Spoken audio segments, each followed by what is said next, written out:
share with us some words that Paul wrote in 2 Corinthians.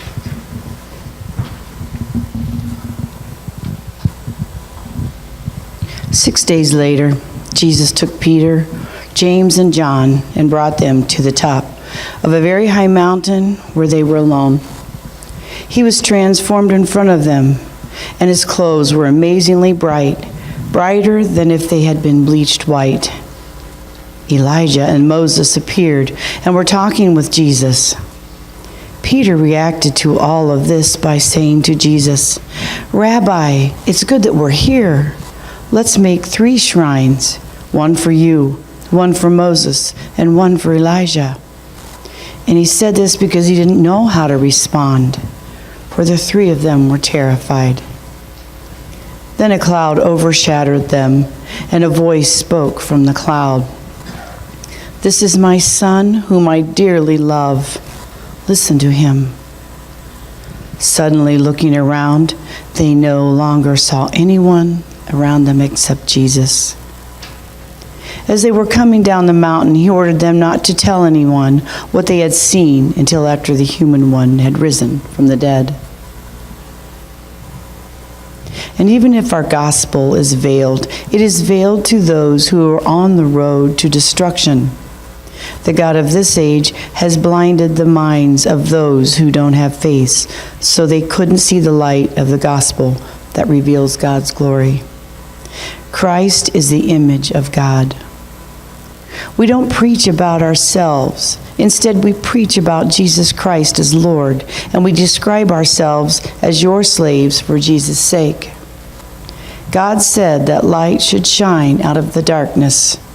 He is the same one who shone in our hearts to give us the light of the knowledge of God's glory in the face of Jesus Christ." So ends the reading of God's holy word. Please stand and sing together, "God's Not Dead." Good morning. Good morning. So here we are. You're stuck with me for the next so long. Good thing that clock's back there, by the way. So, I wanted to talk a little bit about the scripture this morning, and got to get unwound here.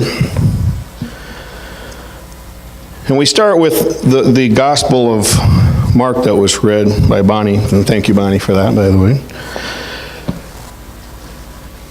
And we look at what was being said in there, and it's about the Transfiguration. This is Transfiguration Sunday for those of you that don't pay attention to the church calendar, and many of us don't, actually. And it's interesting because it's a very important piece of identification for Jesus. And the story might sound a little similar. Does that remind anybody of a different story in the Bible about Jesus when he was getting first into his ministries? Because if you remember in the story of the Transfiguration, towards the end of the experience for the disciples, what happened? A cloud comes rolling in, and we hear this voice out of the cloud saying, "He's my son, listen to him." Does that sound familiar? There's a song about when it happened once before. And that's when John the Baptist first baptized Jesus, right? If you remember that story, "On the Wings of a Dove," I'm not going to play it for you, but that's another song. And God spoke at that time that identified Jesus as being his son, and that we should follow and listen to him. And it's important that we understand that, but I'm not here to talk about that today, believe it or not. Most of the time we like to focus on the fact that Jesus is who he was. I want to focus on something else, and that's the reason why we read both of those scriptures, the one being from Mark, speaking to the Transfiguration, and then also the one from Paul in 2 Corinthians. Now keep in mind, when you look at the New Testament, and you look at those books, particularly 1 Corinthians, 2 Corinthians, Romans, and so on and so forth, Paul is writing letters to different churches that he helped establish throughout the Mediterranean. He was a world traveler, Paul was. He was a converted Jew who now is a Christian. And you remember that story on his way to Damascus when the lightning flashed and he was blind for a number of days. And so prior to that, Paul's job was, as Saul, to kill Christians. Remember that. Keep that in mind. We Christians today would not have liked Saul. Just trust me on that one. And yet, he's one of the prominent apostles in the gospel. Remember that. Keep that kind of in the back of your mind. So here we are talking about what happened. And let's go back to the transfiguration moment. And here you have Jesus' primary disciples, right? The first three. Peter is my favorite, by the way. I think I'm a lot like Peter. Not because I'm holy and all that. It's because Peter was very brash. I don't know if you recognize that. Go back through and read the New Testament, the four Gospels, at least Matthew, Mark, and Luke. John, he's kind of out in his own world when he writes about Jesus, but because he's more focused on the whys or not the whys and the wherefores. He's more into that spiritual side of things, whereas the other three are more telling the story, right? But pay attention to Peter, because Peter always has things on his mind that should be. Peter is one of these guys, he's a man of action, right? He wants to do something. He doesn't care what it is, right or wrong, he just wants to do something. And what does he want to do? Now, in this particular story, he wants to build a shelter. Because during the transfiguration, he sees Jesus standing there with Moses and Elijah. Moses and Elijah, the two primary prophets for the Hebrew religion, right? And Peter said, hey, this is a cool place, man. Let's hang out here. Let's hang with these guys. Let's stay here and worship with them. Let's do all this stuff. Jesus didn't even respond to that. I don't know if you noticed that in there. Now, in the past, Jesus has responded to Peter. Think about it. The Last Supper, for example. When Jesus told Peter and the rest of the 12 disciples that he was going to die on the cross. What did Peter say? Not in my house. We're not going to let that happen to you. We're not. No, we're not going to do that. And Jesus told him what? Stand behind me, Satan, because you don't understand what has to happen here. Jesus had to die to complete his mission that God sent him on earth to do. But more than that, it wasn't just dying, because any one of us can do that. We're all mortals, right? None of us get out of this alive, by the way. I hope you all understand that. But the key point to that is Jesus died, but he was resurrected, brought back to life, because God can do those things. That's the piece of the puzzle that we all tend to forget, right? Jesus told us that in his ministries when he was talking to the people. Faith, the size of a mustard seed, can do what? It can move mountains, right? And here's Peter, the head disciple. And it's crazy when you think about it too, because these guys were with Jesus throughout his entire ministry. They saw him do all these wild and crazy things. Feed the thousands upon thousands of people with what? 5 loaves and a couple of fish? They saw him bring Lazarus back to life. They saw him bring another child back to life. They saw all these wild and crazy things, and yet here's Peter standing on that mountain, looking at those people and saying, hey, Jesus, this is pretty cool. Let's build a couple shelters and hang out here. Right? So if Peter doesn't get it, what hope do we have? A couple thousand years later.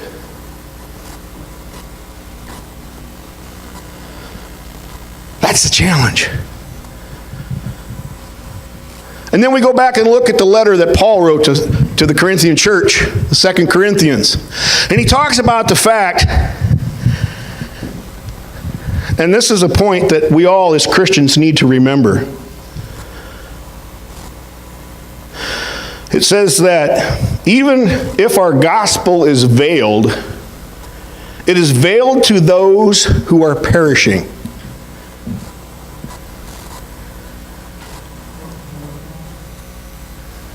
How many people of the 7 billion people walking around this earth today do you think have the gospel veiled to them?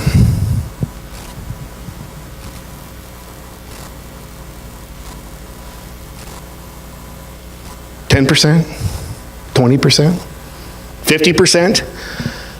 Let's narrow it down a little bit, because we all know if you're going to eat the elephant, you just got to eat it one bite at a time, right? So how many people in North Sioux City, South Dakota, do we think are veiled to the gospel?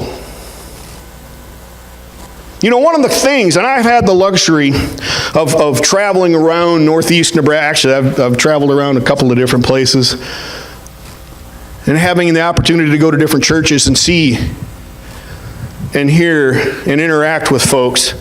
You know what the one common denominator is in almost every Methodist church I've ever been in? Anybody want to guess? Don't be shy. We're friends. They want kids. They want young adults and kids to come worship with them, right? Why do you suppose virtually, not every, one of the things I've learned to say, not to say over a long period of time is never say never, right? But virtually every Methodist church, particularly in the Midwest, what do you think it is? Why do you think it is that is a common underlying theme? It's the same question we have to ask ourselves here. Are we relevant to them?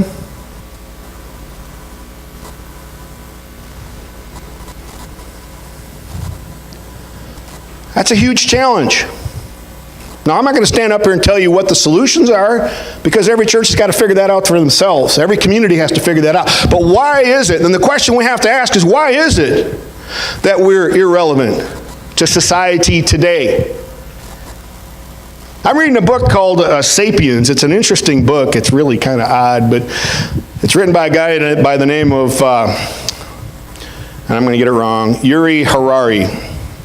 I don't even know what nationality he is for sure. I think he's Indian. And it's talking about the evolution of man. Why did man go from being part of the primate tree, and how did man get to the point that we're now, we got economies that are trillions upon trillions of dollars. We're out there doing all these different things. And he talks a lot about the evolution of humankind. The brain thing is the main driver. Obviously, man has thought and so on and so forth. And that's what allows one of the weaker links in nature to actually command and control. He talks a little bit about religion, because you go back and look at ancient societies, they all had certain kinds of religions. Originally, it was religion of nature, right? And they still do that today. It's interesting to me. Linda and I were in Japan about a year and a half ago, and I spent a week on business, and she came with, and then the next week we went on a vacation, saw all kinds of cool. If you ever get a chance to go to Japan, you got to check it out. It's really a cool place. But anyway, so here we are in Japan going to all these shrines, right? And so Buddhism and Shinto are the two primary religions over there. Shinto is basically, in a nutshell, religion of nature. And when you sit and listen, and we didn't get a lot of it as far as the theology behind it, because the tours don't get into the theology, they just tell you all the cool stuff, and away you go. You get to see the sights, beautiful stuff. But it sounded a lot like American Indian religion. Which if you go and study, which I'm a history buff, I like to study what this place looked like 200 years ago or 300 years ago. When you start getting into some of that stuff, it's really neat. But it helps you understand. But it's interesting. So you go back to those days, thousands of years ago, people worshiped religion. They didn't understand the sun. They didn't understand what brought the rains. But now as time has gone on, as man has evolved, we've got science in the way, right? Now we know that the sun is a star, and we know that it puts out X amount of light, and it's hydrogen fusion and all this other stuff that drives it, and we know it's 8 minutes away from a light year perspective, and all these great things, and the fact that every star in the sky that we look at is actually another one of those suns. It's a wonderful environment. Science has taught us that. But has science taught us that we don't need God?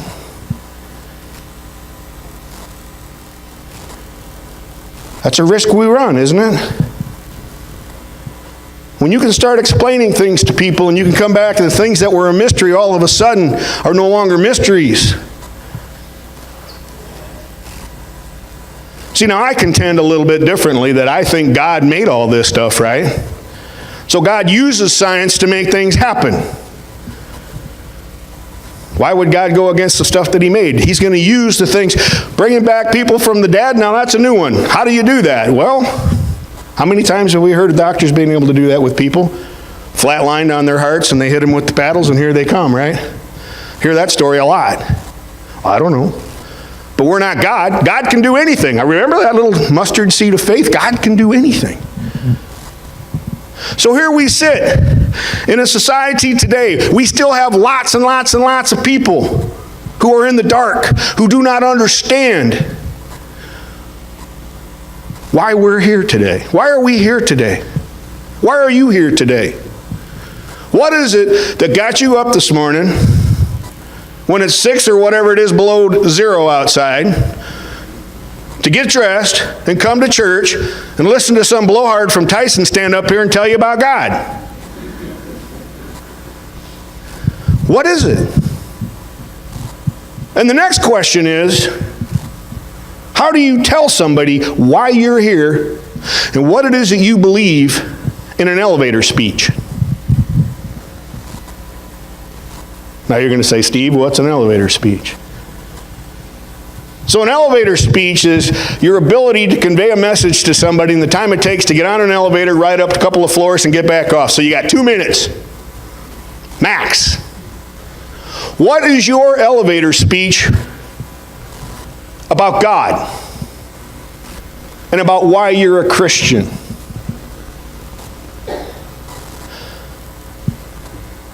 I want to read you a story. It's one that's actually from a guy, many of you I'm sure have heard his name, Max Lucado. I like his stuff, by the way. He kind of says it in a different fashion that makes a lot of sense to me for some odd reason. And the thing about this story is that it very much resembles us today. I'll let you listen to it and you can formulate your own opinions. This is called the Cave People.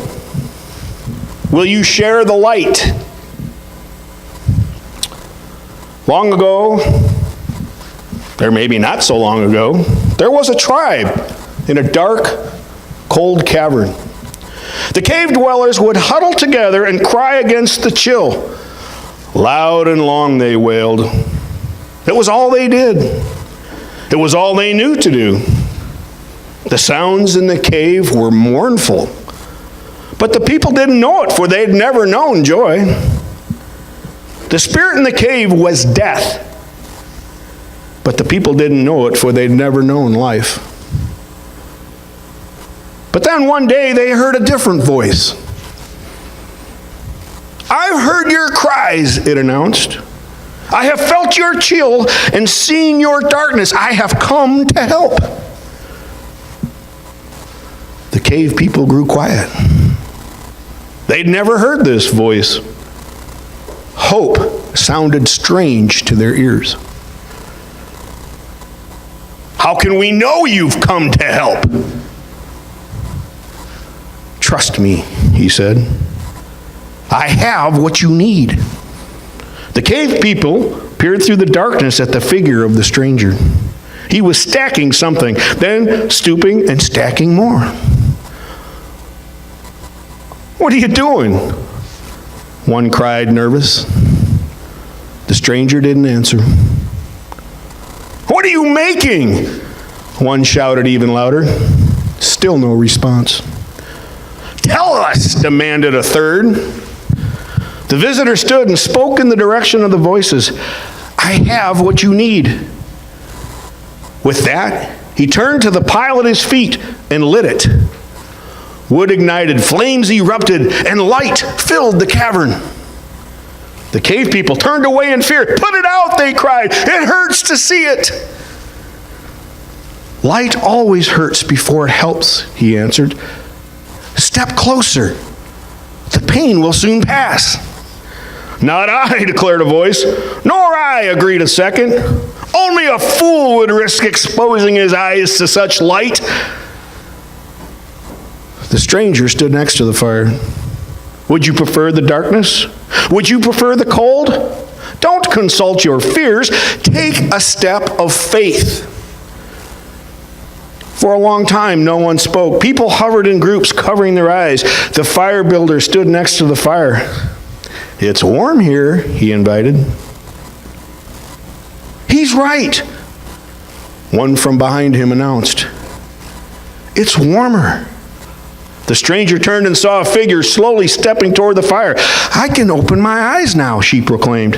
I can see. Come closer, invited the fire builder. She did. Then she stepped into the ring of light. It's so warm.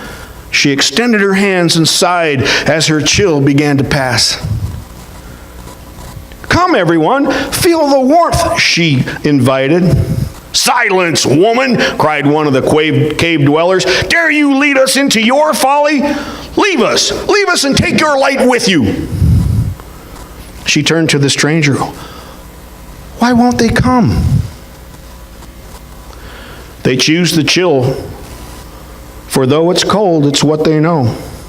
They'd rather be cold than change. And live in the dark? And live in the dark.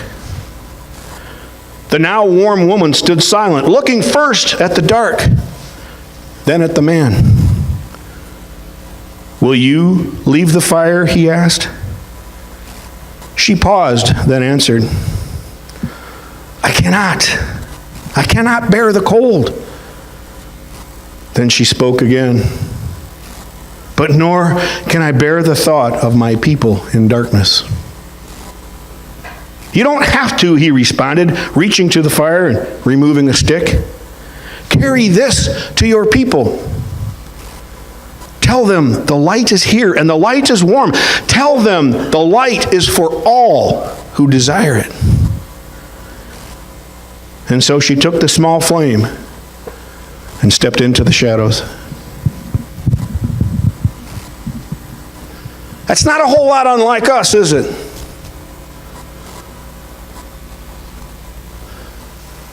It's not a whole lot unlike the time of Jesus. There's a reason why the disciples had a hard time understanding Jesus. There was a reason why Peter continually kept putting his foot in his mouth, because he didn't understand what Jesus was there for. Keep in mind, and you always have to look at history and understand the situation of the day to understand the drivers of what people are thinking. Because back in the day, the Hebrew people were looking for their Messiah who was going to come in on a big charging horse. He was going to be a leader of peoples and armies. He was going to drive the Romans out of their country. He was going to recreate the glory days of Israel that were there when King David and King Solomon ran their country, and they were a major political force in the Middle East. That was their expectation. Not some guy riding in on a donkey. Not somebody who was humble and quiet. Not somebody who would spend more time with those who are on the sidelines of life. The prostitutes, the poor, the greedy. Those who were destined to have a hard go of it. Let's roll it ahead 2,000 years. Who are the people that Jesus hanged with, represented in our society today? The crackheads, the homeless, the hungry. We always had them. Jesus said they're always going to be here.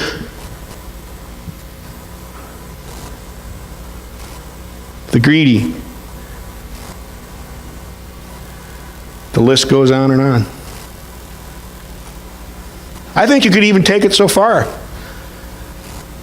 as to say the child molesters, the sexual predators. Jesus didn't leave any stone unturned with any part of society. He was scorned by the hierarchy of the Hebrew synagogue because of who he hung with. He was criticized for sitting at the table of the tax collectors, the most vile, most hated person in the Hebrew society back in that day, because he was the one taking the tax money out of the Hebrews' pockets and putting in Caesar's pocket in Rome. And a lot of times those guys would take a little extra and put it in their own pocket, right?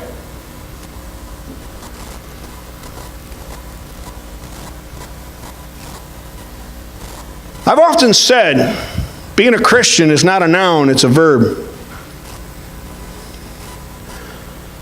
Because there's a lot of people around that would tell you they're Christians because they believe. But there was always a running battle between Paul and James in particular, if you go back and read through it. And the only reason I knew this is because one of the online lay minister classes that I took one time, and it was a theology class, and it about blew my mind. But I got into this a little bit. Because Paul, what's Paul say? Paul says you're saved if you believe. Paul says all you have to do is say that Jesus is my Savior and believe, and you will be saved, right? But James, on the other hand, is saying, oh, wait a minute. You can tell me you believe, but if I don't see you doing things out there that tells me and shows through your actions that you believe, you're not there yet.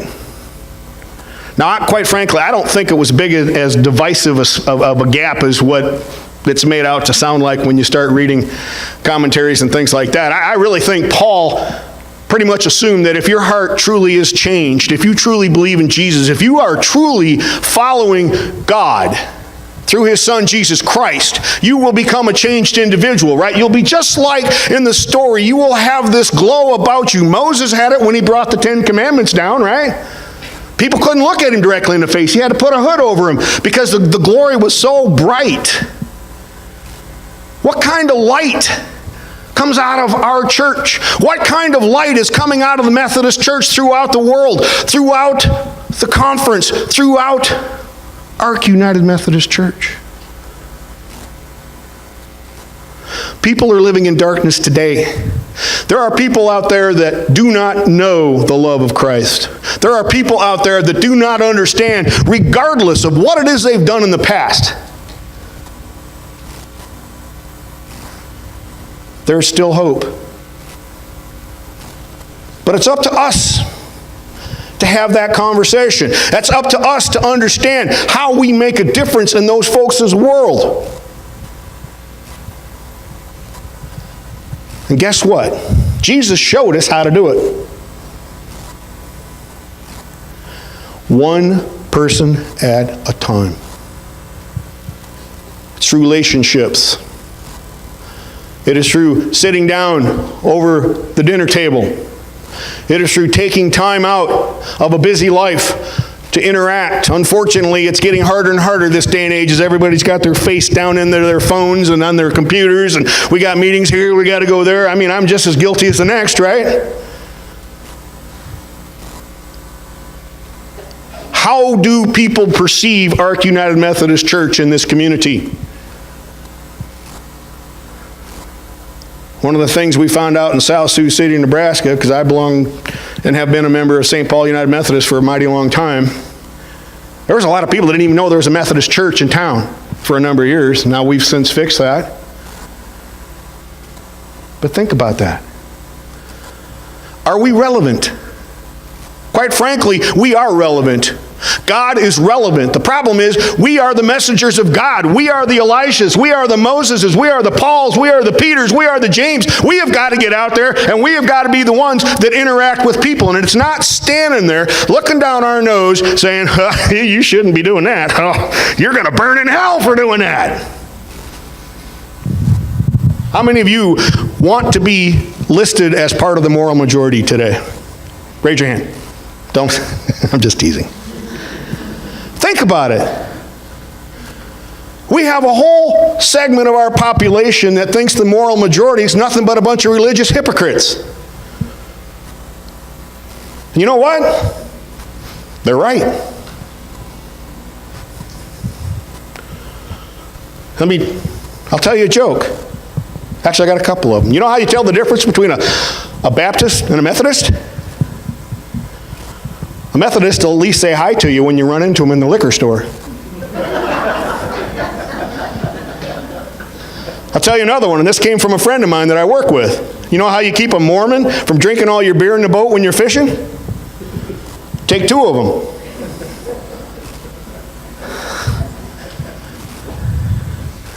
Think about it. We have all these rules and regulations, and this is the thing that a lot of us have a hard time understanding. We read and study the Old Testament for a reason. We got to understand where Jesus came into the picture. And keep in mind, that whole time of the Old Testament is nothing but thou shalt not. It's everything you're not supposed to do. Don't do this, don't do this, don't do this. Go read Deuteronomy, go read Leviticus. Nothing but rules, rules, rules, rules, rules. And you're going to burn in hell if you don't follow the rules. At one point, do they say, here's why?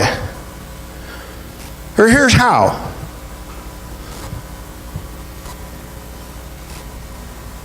The point Paul has always tried to make in his writings is the fact that before Jesus came, we needed to have rules to learn how to live together. And that's what God provided through Moses and the 10 Commandments. But Jesus threw all that out the window when he came. I would tell you, and I know this is living on the edge of theology and going off the cliff, Jesus basically usurped the 10 Commandments. Because Jesus says you got to have one God. He agrees with that. But what was the other thing? Jesus boiled the 10 Commandments down to 2. Think about that. Got to have one God. What's the other one? Love thy neighbor as yourself.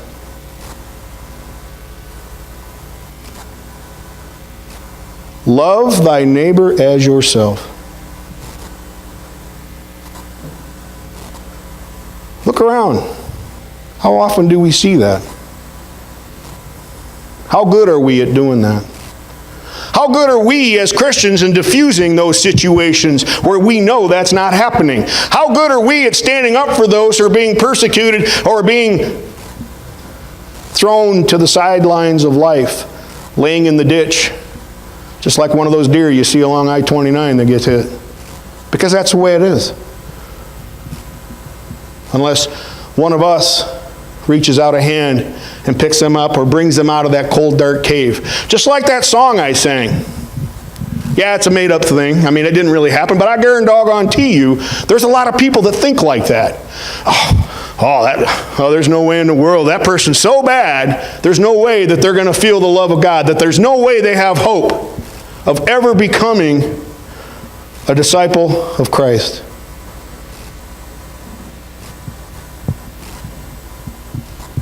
No, that's not what Jesus said. That's not what Jesus did. And we got to make sure that we are relevant. We've got to make sure, I don't know if you noticed the title that I put on this sermon. I don't normally title my sermons, just so you know, because I never know what I'm going to say until I get up here. But the title I gave to Jennifer, because she kept pressing me for it, was "It Sure Is Dark in Here." And the only reason I say that is because, are we growing or are we dying? Now, I'm not saying just Ark United Methodist. I'm saying Methodist Church in general. Are we growing or are we dying?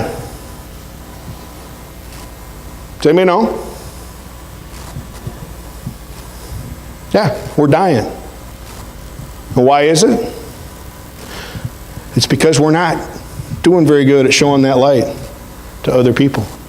We're not good enough yet at explaining why we're here and why and how God can make a difference in somebody else's life. It's not Pastor Jeff's job. That's part of the problem with the Methodist churches. For a long, long time, everybody wanted the pastor to do everything. Guess what? It doesn't work that way.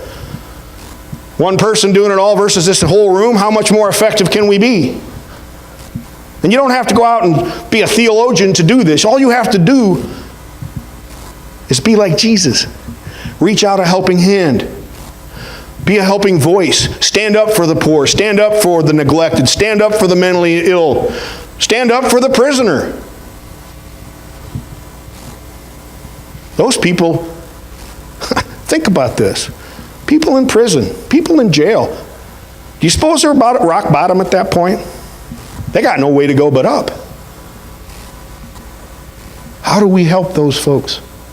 How do we get them a glimmer of hope and make a difference? How do we become that light? How do we transfigure our lives, our church, and our communities? Amen. So if we could please have our ushers come forward as we provide our gifts and our tithes.